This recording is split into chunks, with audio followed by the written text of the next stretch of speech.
How do we get ahead of the panicked frenzy that we are witnessing plague much of our community? Everything you see before you here on this table was purchased based on logic and not out of duress.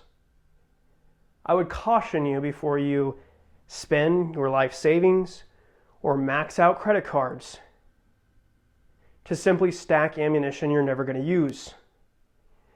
Now, there are a couple reasons why you would stack ammo in large quantities. You're into preparedness and you see ammunition possibly being used for a purpose of stored wealth or barter. That's a legitimate reason. Now's not the time to buy in huge quantities, and I'll get into that in just a second. The other reason you'd want large quantities of ammunition is if you're an avid target shooter. You like to maintain proficiency. The other reason is your mentality is very much like that of the people who were buying huge quantities of toilet paper. This is just another way for you to feel in control, and you probably should recognize what you're doing and go back and reapproach this from a more logical standpoint. Nothing you see on the table in front of you was purchased out of duress. It was based in logic. Now, how do you get ahead of this situation so you are not standing out in the freezing rain at 2 a.m. with hundreds of other people, half of whom are there to scout that ammunition so they can resell it on GunBroker later in the afternoon? You do what I'm about to recommend now. You go out every week and you buy 1 or 2 boxes of your favorite caliber. If you can't afford to do that once a week, I know times are tough, at least once a month, go out and buy 1 or 2 boxes of your favorite caliber. Over time, you will amass a large collection of ammunition. Given the current pricing, it's not worth bulk purchasing 5.56, 223 at $1 a round. It's simply not worth it. You're going to be left holding the bag. It's also a good way to get ahead of these scalpers in the long run and dissuade this type of behavior later on if you buy 1 or 2 boxes a week or 1 or 2 boxes a month. That way you can maintain that proficiency. You can go run those carbine classes. You can put ammunition back because you know that in time prices will climb again because of political reasons or inflation. And you're just trying to get ahead of that now. It's the reason that you see a lot of the things on the table in front of you. Nothing here was bought, again, as I mentioned, out of duress. The AR-15 components you see in front of you were bought at normal retail prices. In time, prices will climb for political reasons or inflation. 2012, 2013, that was a great indicator of what things can become, what things can be like.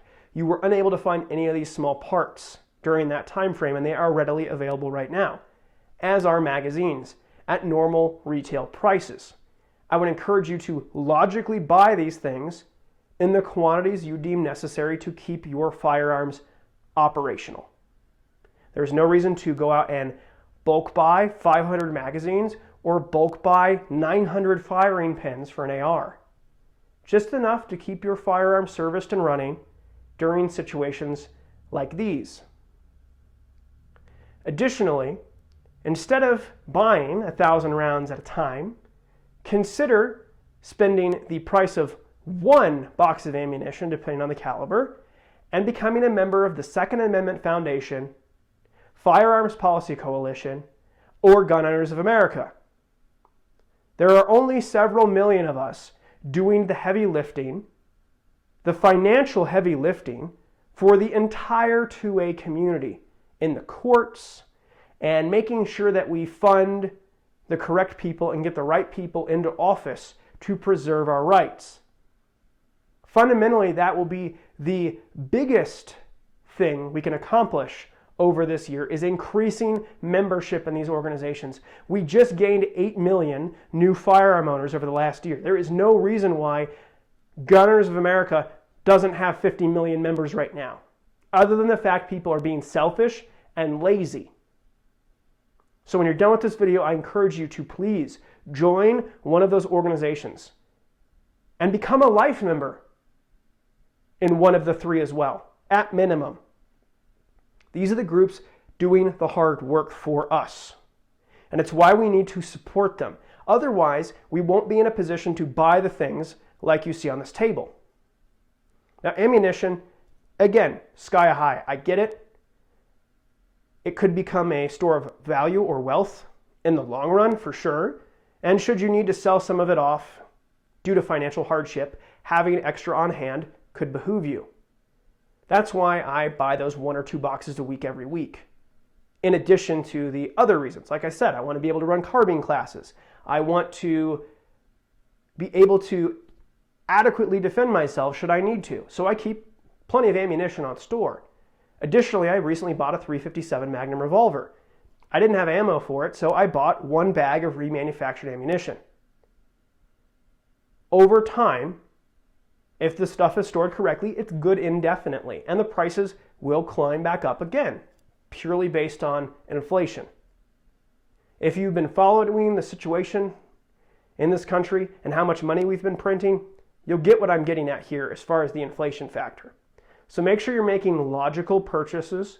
Make sure you're not running out and just buying extra AR after extra AR. Go to your gun safe, take an inventory. Maybe you realize, you know what? He's right. Instead of spending $500 on more ARs or another AR or $500 on a bunch more lowers, I could spend that and become a life member at one of the organizations he mentioned in this video and buy plenty of parts to keep the rest of my ARs that I already have running for the next 100 years. Maybe that would make a little more sense, right? Additionally, I just made a video on the fear-mongering within the 2A community. I would encourage you to watch that video because hopefully it'll help put your mind at ease about the situation we actually find ourselves in as far as the legislature goes, as far as Congress goes. Why passing more restrictions is unlikely. Make sure you check that out. Hopefully that will put you at ease. Hey, calm down. There's no reason to put yourself into a major situation of financial hardship for several years over the current political situation because things are unlikely to change very much at the national level. That being said, you should pay attention at the state level especially and get involved with your state level organization as well. For how much we're spending on firearm accessories and components right now, we really could have the largest and most powerful lobby groups in the entire country.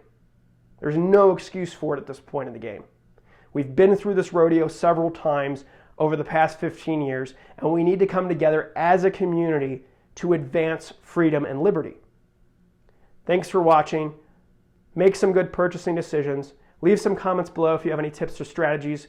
Let me know what organizations you've joined. Let me know what organizations you support. Thanks for watching. Make sure to find me on Alt Tech. Make sure to hit that subscribe button and that bell notification button as well.